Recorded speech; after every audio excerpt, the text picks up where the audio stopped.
Hello everyone, welcome back to my channel Biomed GP, and in this lecture we are going to understand the concept of beta oxidation of fatty acids. Before we actually dive into the different steps of beta oxidation and understand that what exactly this beta oxidation means, let's just revise that what a fatty acid looks like. So whenever you look onto the structure of a fatty acid, you will find that it consists of a long hydrocarbon chain. So what does that mean? This means that every fatty acid is having a long hydrocarbon chain which consists of carbon and hydrogen atoms. And on one end of the fatty acid, you will find a carboxylic acid group. So a fatty acid is a long hydrocarbon chain with a carboxylic acid end.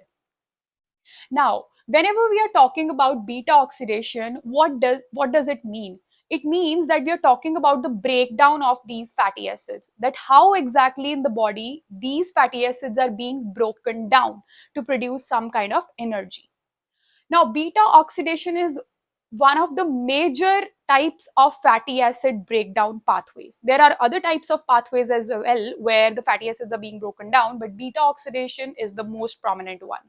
Where is it happening? So, beta oxidation is happening in the mitochondria. Now, we are going to understand that how it is being broken down. So there are three steps of beta oxidation. The first step is the activation of the fatty acids. Now, this activation of fatty acids is happening in the cytosol. The second step is the transport of the fatty acid into the mitochondria.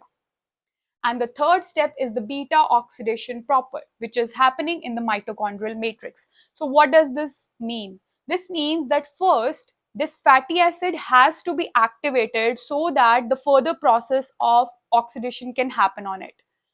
Now this activation is taking place in the cytosol.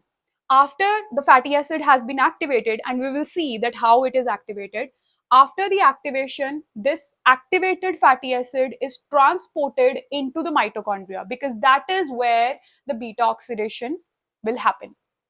And finally, when the fatty acid which is activated has transferred into the mitochondria, the beta oxidation proper, which basically means that the different steps of the beta oxidation will happen on it and further lead to the breakdown of the fatty acid, leading to the production of energy. And now we are going to look into each of these steps in detail.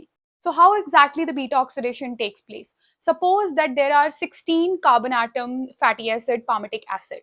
When one cycle of beta oxidation will take place on that, at the end of the whole cycle, there will be 2 carbon atoms removed from that fatty acid. And now we will be left with 14 carbon atoms. So let's suppose that we started with 16 carbons. After the whole 3 steps of the beta oxidation takes place on it, we will be left with 14 carbon atoms, and 2 of the carbon atoms will get removed from the fatty acid at the end of each beta oxidation cycle. And then again, the beta oxidation cycle will happen on this 14 carbon chain, and by the end of the beta oxidation, 2 carbons will again be removed, and we will be left with 12 carbons, and 2 carbons will be separated from them, and so on until we are left with 2 carbon at the end. Now, this 2 carbon atom that is removed from the long fatty acid chain is in the form of acetyl CoA, and that is what we are going to understand in whole of this lecture, that how this long fatty acid chain is being broken down into shorter pieces, and those shorter pieces are the acetyl CoA. So beta oxidation is basically the successive removal of 2 carbon atoms from the fatty acid chain in the form of acetyl CoA molecules. Now let us understand the 3 steps of beta oxidation in detail. So the first step is the activation of fatty acid. The fatty acid has to be transported from the cytosol to the mitochondria so that beta oxidation can take place on it. And it can only happen if we can activate it. So we have to activate the fatty acid so that it gains the capability of entering into the mitochondria, and the mitochondria now knows that which fatty acid molecule it has to act upon, which fatty acid needs to undergo beta oxidation, because otherwise, you see, there will be a lot of fatty acids going on, and the mitochondria won't be able to know that which fatty acid it has to target and which fatty acid needs to undergo beta oxidation. So that is why there is a need of activating the fatty acid to put a tag on it that, okay, this is the fatty acid where we have to perform the beta oxidation. So how does it happen? It starts with a fatty acid molecule, whatever the number of carbon atoms. Now, this specific fatty acid is going to be acted upon by an enzyme called thiokinase. So as you know that an enzyme which has kinase into it, the kinase enzyme basically involves high energy molecules like ATP. So in this specific step, the energy of an ATP is required. So the thiokinase is going to take out one phosphate molecule from the ATP known as the adenosine monophosphate, and two phosphates attached in this ATP are going to be removed in the form of pyrophosphate. And onto this pyrophosphate, the enzyme pyrophosphatase is going to act, and it is going to convert the pyrophosphate into two inorganic phosphate molecules, and these inorganic phosphate molecules will then go on to other kind of pathways wherever it is needed. Now, this fatty acid acted upon by thiokinase, where one phosphate molecule known as AMP is going to come and get attached on this molecule, that is the carboxylic acid molecule. So you see at this specific segment of the molecule, AMP has been attached, and this is the intermediate molecule. So the next step is that the acyl adenylate is going to get converted into acyl CoA, where a coenzyme molecule is going to come. The coenzyme A molecule is going to come and get attached in place of AMP, and this AMP will be removed from this molecule. So instead of this AMP, now there is this coenzyme A molecule attached. Now, this coenzyme A is basically like a tag. It has now given the indication to the cell that this molecule needs to undergo the beta oxidation. So this is acyl CoA. Now, this is the activated fatty acid, and it is ready to be transported to the mitochondria. Now, the next step in the beta oxidation of fatty acids is the transportation of the fatty acids into the mitochondria. So, as we just discussed in the first step, that in the cytosol, the acyl CoA was being formed, and this is that activated fatty acid. Now, this needs to be transported into the mitochondria, but there is a problem. This acyl CoA does not have the capability of transporting through the inner mitochondrial membrane and getting entry into the mitochondria by itself. It cannot do that by itself. So there needs to be something like a vehicle which can carry this acyl CoA and transport it into the mitochondria.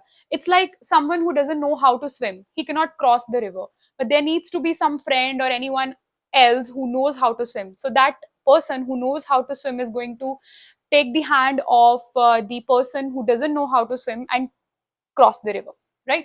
So it is something like that. Now here, the person who knows how to swim is the carnitine. So carnitine is basically a shuttle kind of molecule. So this is going to provide a shuttle service to the acyl CoA molecule to gain entry into the mitochondria. How does it happen? So there is this enzyme called carnitine acyl transferase 1. This is going to catalyze the transportation of the fatty acid molecule, this acyl group, from the acyl CoA onto the carnitine. So this CoA molecule, the coenzyme molecule, is going to be removed from this acyl CoA, and this acyl molecule is going to get attached to the carnitine molecule here, as you can see, and this is known as acyl carnitine. Now this acyl carnitine has got the capability of permeating through the inner mitochondrial membrane. So now this is going to gain entry, and now this acyl carnitine is in the mitochondrial matrix.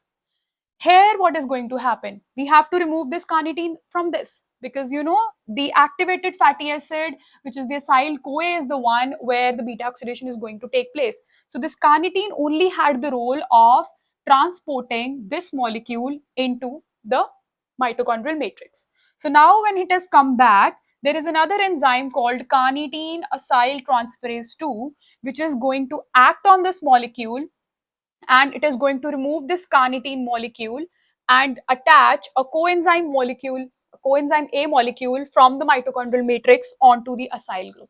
And now you see that this molecule is again the same from where we started. Now, this molecule is going to be acted upon by the different enzymes of the beta oxidation in the mitochondria so that beta oxidation can take place. That is what we are going to see now. Now, coming on to the third step of beta oxidation, that is beta oxidation proper, where there is going to be a successive elimination of two carbon atoms from the fatty acid, and at the end, we will be getting a fatty acid which is two carbons shorter than the original one. So we are starting with the acyl CoA, which gained entry into the mitochondria. And onto this molecule, the enzyme acyl CoA dehydrogenase is going to act, and there is the involvement of FAD molecule, which is going to get reduced and convert into FADH2 in this step. So what is this dehydrogenase enzyme doing? So this enzyme is leading to the removal of hydrogen atoms from this segment of the molecule. As you can see that hydrogen atoms were removed from this area, and there is the introduction of a double bond here, and the hydrogens that have been removed have been accepted by the FAD molecule, and this FAD is now reduced into FADH2. Now this FADH2 will further go into the electron transport chain and produce more energy. Now this molecule so formed is known as trans-enoyl CoA. This trans-enoyl CoA will now be acted upon by next enzyme, which is known as enoyl CoA hydratase. Hydratase enzyme, something to do with water molecule. So there will be an introduction of a water molecule. So what is this water molecule doing? It is going to add the OH group and the hydrogen atom at this segment again. As you can see here, that there is the introduction of OH molecule here, and one hydrogen atom is added at this position. So this segment got converted into this segment. So this was because of the introduction of water molecule. This molecule now is known as beta hydroxyacyl coenzyme A molecule. Now, this molecule is going to be acted upon by the next enzyme, which is known as beta hydroxyacyl CoA dehydrogenase. So basically, it's the same name, but a dehydrogenase enzyme. So dehydrogenase enzyme, again, something to do with the removal of hydrogens. So this is going to remove the hydrogen atom from this place and this place. So there will be an introduction of a double bond here. As you can see, there is an introduction of double bond here. Hydrogen atom is removed and one hydrogen is removed here. So the hydrogen atoms that have been removed will be accepted by NAD positive, and this molecule will get reduced and get converted into NADH. And this NADH will also further travel to the electron transport chain. It will undergo the processes of the electron transport chain to produce more energy.